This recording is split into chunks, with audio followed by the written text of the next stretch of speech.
ನಮಸ್ಕಾರ ಗೆಳೆಯರೇ. ಇಸ್ರೇಲ್ ಮತ್ತು ಇರಾನ್ ನಡುವೆ ಭೀಕರ ಸಂಘರ್ಷ ನಡೆಯುತ್ತಿದ್ದು ಈ ಎರಡು ದೇಶಗಳು ಪರಸ್ಪರ ಕ್ಷಿಪಣಿಗಳನ್ನು ಹಾರಿಸುತ್ತಿವೆ. ಇದರ ನಡುವೆ ಈಗ ಇಸ್ರೇಲಿ ಮೀಡಿಯಾ ರಿಪೋರ್ಟ್ ಒಂದು ಆಘಾತಕಾರಿ ವಿಷಯವನ್ನ ಬಹಿರಂಗಪಡಿಸಿದೆ. ಪ್ರಸ್ತುತ ಇರಾನ್ ಇಸ್ರೇಲಿ ಸ್ಟಾಕ್ ಎಕ್ಸ್ಚೇಂಜ್ ಮತ್ತು ಹಾಸ್ಪಿಟಲ್ಗಳ ಮೇಲೆ ದಾಳಿ ಮಾಡಿದೆ. ಈ ದಾಳಿಯ ನಂತರ ಈಗ ಇಸ್ರೇಲ್ ಇರಾನ್ ಮೇಲೆ ನಿರಂತರವಾಗಿ ದಾಳಿ ನಡೆಸ್ತಾ ಇದೆ. ಇಸ್ರೇಲಿ ಸ್ಟಾಕ್ ಎಕ್ಸ್ಚೇಂಜ್ ಮತ್ತು ಹಾಸ್ಪಿಟಲ್ಗಳನ್ನು ಗುರಿಯಾಗಿಸುವ ಮೂಲಕ ಇರಾನ್ ಯುದ್ಧವು ಬಹಳ ದೂರ ಹೋಗಿದೆ ಅನ್ನೋದನ್ನ ಸ್ಪಷ್ಟಪಡಿಸಿದೆ. ಟೆಹರಾನ್ ಈಗಷ್ಟೇ ಇಸ್ರೇಲ್ ಮೇಲೆ ಹೊಸ ದಾಳಿಗಳನ್ನು ನಡೆಸಿದ್ದು 25ಕ್ಕೂ ಹೆಚ್ಚು ಕ್ಷಿಪಣಿಗಳನ್ನು ಉಡಾಯಿಸಿದೆ. ಇದರಿಂದಾಗಿ ಇಸ್ರೇಲ್ನ ಪ್ರತೀಕಾರದ ಕ್ರಮದ ನಿರೀಕ್ಷೆ ಈಗ ಮತ್ತಷ್ಟು ಹೆಚ್ಚಾಗಿದ್ದು ಈಗ ಇದರ ನಂತರ ಇಸ್ರೇಲ್ ಸುಮ್ಮನೆ ಕೂಡುವುದಿಲ್ಲ ಅನ್ನೋದು ಸ್ಪಷ್ಟವಾಗಿದೆ. ಇದೇ ವೇಳೆ ಈ ಎರಡೂ ದೇಶಗಳ ನಡುವಿನ ಸಂಘರ್ಷದಿಂದಾಗಿ ಇರಾನ್ನಲ್ಲಿ ಭಾರತದ $550 ಮಿಲಿಯನ್ ಹೂಡಿಕೆ ಅಪಾಯದಲ್ಲಿದೆ. ಈ ಬಾರಿ ಇರಾನ್ನಲ್ಲಿ ನಿರ್ಮಿಸಲಾಗಿರುವ ಚಾಬಾರ್ ಪೋರ್ಟ್ ಕೂಡ ಇಸ್ರೇಲ್ನ ಗುರಿಯಾಗಬಹುದು ಅನ್ನೋ ಸುದ್ದಿ ಬರ್ತಾ ಇದೆ. ಭಾರತವು ಇರಾನ್ನಲ್ಲಿ ನಿರ್ಮಿಸುತ್ತಿರುವ ಚಾಬಾರ್ ಪೋರ್ಟ್ನ ಕುರಿತಂತೆ ಈಗ ಇರಾನ್ನಲ್ಲಿ ಭಾರತದ ವ್ಯಾಪಾರ ಮತ್ತು ಕಾರ್ಯತಂತ್ರದ ಹಿತಾಸಕ್ತಿಗಳಿಗೆ ಅಪಾಯ ಹೆಚ್ಚಾಗಿದೆ.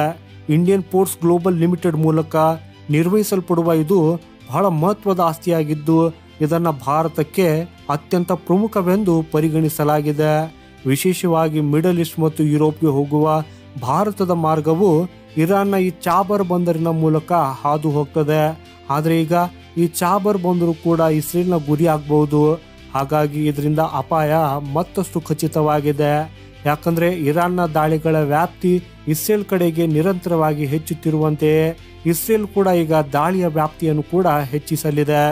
ಈಗ ಇರಾನ್ ಮತ್ತು ಇಸ್ರೇಲ್ ನಡುವೆ ಹೆಚ್ಚುತ್ತಿರುವ ಸಂಘರ್ಷದಿಂದಾಗಿ ಸ್ಫೋಟದ ಮೇಲಿನ ಸಂಕಷ್ಟ ಸ್ಪಷ್ಟವಾಗಿ ಗೋಚರಿಸುತ್ತಿದೆ. ಇದರಲ್ಲಿ ಅಮೆರಿಕದ ಪಾಲ್ಗೊಳ್ಳುವಿಕೆಯೂ ಕೂಡ ಹೆಚ್ಚುತ್ತಿದೆ. ವೆಸ್ಟರ್ನ್ ನಿರ್ಬಂಧಗಳು ನಿರಂತರವಾಗಿ ಅಡೆತಡೆಗಳನ್ನು ಉಂಟು ಮಾಡ್ತಾ ಇವೆ. ಇದು ಪೋರ್ಟ್ ಅಭಿವೃದ್ಧಿ ಮತ್ತು ರೈಲು ಸಂಪರ್ಕ ಉಪಕ್ರಮಗಳೆರಡರನ್ನ ಸಂಕೀರ್ಣಗೊಳಿಸುತ್ತಿದೆ. ಈಗಾಗಲೇ ಇರಾನ್ನ ವ್ಯಾಪಾರವನ್ನು ನಾಶಪಡಿಸಲು ಮತ್ತು ಅದನ್ನು ಅಡ್ಡಿಪಡಿಸಲು ಇಸ್ರೇಲ್ ಮತ್ತು ಅಮೆರಿಕದಿಂದ ಹಲವಾರು ದಾಳಿಗಳನ್ನು ನಡೆಸಲಾಗಿದೆ. ಅಮೆರಿಕದ ಬೆಂಬಲದೊಂದಿಗೆ ಇಸ್ರೇಲ್ ಇರಾನ್ನ ಹಲವಾರು ಆಸ್ತಿಗಳನ್ನು ನಿರಂತರವಾಗಿ ಗುರಿಯಾಗಿಸಿಕೊಂಡಿದೆ.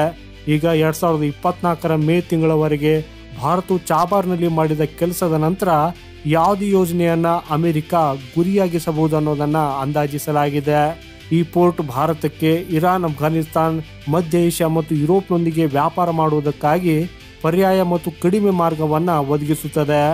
ಭಾರತವು ಚಾಬಾರ್ ಬಂದರಿನ ಅಭಿವೃದ್ಧಿಗಾಗಿ $200 ಮಿಲಿಯನ್ ಗಿಂತ ಹೆಚ್ಚು ಹೂಡಿಕೆ ಮಾಡಿದ್ದು ಈ ಪೋರ್ಟ್ನ ಒಂದು ಟರ್ಮಿನಲ್ ಅನ್ನ ಅಭಿವೃದ್ಧಿಪಡಿಸುವುದಕ್ಕಾಗಿ $700 ಕೋಟಿ ಹೂಡಿಕೆ ಮಾಡುವುದಾಗಿ ಘೋಷಿಸಿದೆ.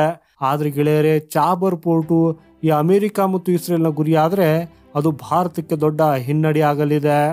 ಒಟ್ಟಾರೆಯಾಗಿ ಹೇಳುವುದಾದ್ರೆ ಇಸ್ರೇಲ್ ಮತ್ತು ಇರಾನ್ ನಡುವಿನ ಉಲ್ಬಣಗೊಳ್ಳುತ್ತಿರುವ ಸಂಘರ್ಷವು ಕೇವಲ ರಾಜಕೀಯ ಮತ್ತು ಮಿಲಿಟರಿ ಘರ್ಷಣೆಯಾಗಿ ಉಳಿದಿಲ್ಲ. ಇದು ಭಾರತದಂತಹ ದೇಶಗಳ ಆರ್ಥಿಕ ಮತ್ತು ಕಾರ್ಯತಂತ್ರದ ಹಿತಾಸಕ್ತಿಗಳ ಮೇಲೆ ನೇರ ಪರಿಣಾಮ ಬೀರ್ತಾ ಇದೆ. ಚಾಬರ್ ಬಂದರು ಭಾರತಕ್ಕೆ ಮಧ್ಯಪ್ರಾಚ್ಯ ಮತ್ತು ಯುರೋಪ್ ಗೇಟ್ವೇ ಆಗಿದ್ದು ಇದರ ಮೇಲಿನ ಯಾವುದೇ ದಾಳಿ ಭಾರತದ ಪ್ರಾದೇಶಿಕ ವ್ಯಾಪಾರ ಮತ್ತು ಸಂಪರ್ಕದ ಯೋಜನೆಗಳಿಗೆ ದೊಡ್ಡ ಹಿನ್ನಡೆಯಾಗಲಿದೆ. ಇರಾನ್ನ ಪ್ರಮುಖ ಆಸ್ತಿಗಳನ್ನ, ಅದರಲ್ಲೂ ವಿಶೇಷವಾಗಿ ಚಾಬರ್ ಬಂದರನ್ನ ಇಸ್ರೇಲ್ ಮತ್ತು ಅಮೆರಿಕ ಗುರಿಯಾಗಿಸಿದ್ರೆ ಭಾರತದ ಶತಕೋಟಿ ಡಾಲರ್ಗಳ ಹೂಡಿಕೆ ಅಪಾಯಕ್ಕೆ ಸಿಲುಕುತ್ತದೆ. ಈ ಸಂಘರ್ಷವು ವಿಸ್ತರಿಸಿದಂತೆ ಚಾಬರ್ ಬಂದರಿನ ಭವಿಷ್ಯವು ಅನಿಶ್ಚಿತವಾಗಿದ್ದು ಇದು ಜಾಗತಿಕ ರಾಜಕೀಯದಲ್ಲಿ ಭಾರತ ಎದುರಿಸುತ್ತಿರುವ ಸೂಕ್ಷ್ಮ ಸವಾಲುಗಳನ್ನು ಎತ್ತಿ ತೋರಿಸುತ್ತದೆ.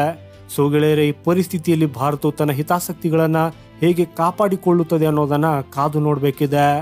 ಮಾಹಿತಿ ಇಷ್ಟವಾದರೆ ವಿಡಿಯೋನ ಲೈಕ್ ಮಾಡುತ್ತಾ ಕಮೆಂಟಲ್ಲಿ ನಿಮ್ಮ ಅಭಿಪ್ರಾಯವನ್ನ ಬರೆದು ತಿಳಿಸಿ.